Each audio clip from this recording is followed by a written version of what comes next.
Here's what I do on a Saturday night. Watch Star Wars. By myself. There's nobody here.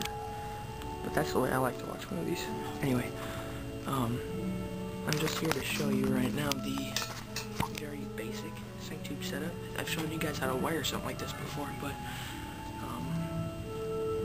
this is the saber that I've kept talking about replacing with standard alkalines, which I've done now. It uses 4.8 volt nickel metal hydride battery solution now. You can see that there. And it makes this green saber nice and bright. A lot brighter than it has been.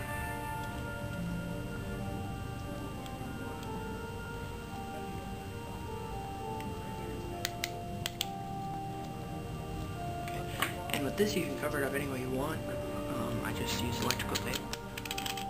Electrical tape is awesome. But it just kind of depends on what you're looking for here.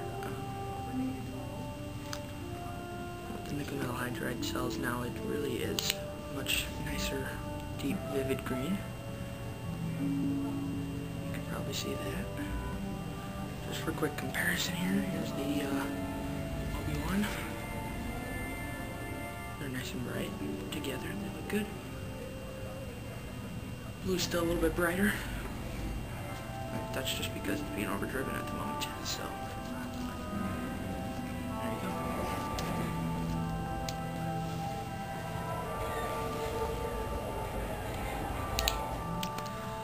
So what would be the cost on this?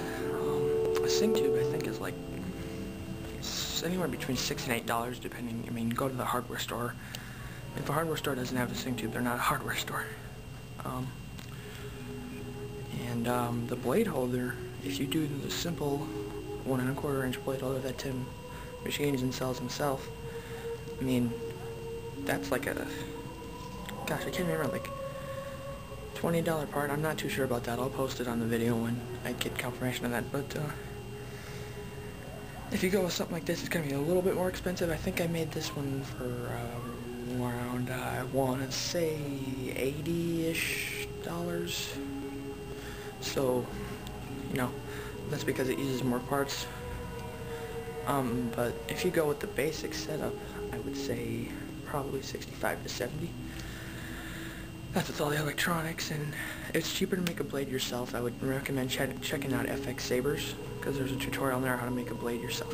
It's really self-explanatory. I mean, there's nothing else more I can say. And the nickel metal hydride batteries would probably be the most expensive part, but it's worth it because, you know, you're gonna get to recharge it over and over and over, and you don't have to keep running out to get alkalines. So, I mean, there's not much else I can say. So, anyway, there you go. Alright, so what's coming up? Well, I think I mentioned this to you guys. I'm going to be making a Dark Obi-Wan Attack of the Clones Arena Saber. Quite into the Obi-Wan sabers, I'm sure you've noticed. It's going to have Sith sound. It's going to be using Lux 3 Red Orange. I'm assuming they're good, because I've seen videos and they just look really bright, and Nova Star uses them a lot. That's where I've gotten my opinion from. So that's what you're looking at. My next round of videos will probably be for that. Starting pretty soon, I'm hoping. So there you go. Well, I hope that helped you guys with the basic saber setup. Doesn't get any cheaper than this, and it's a lot of fun to use. So peace out, everybody.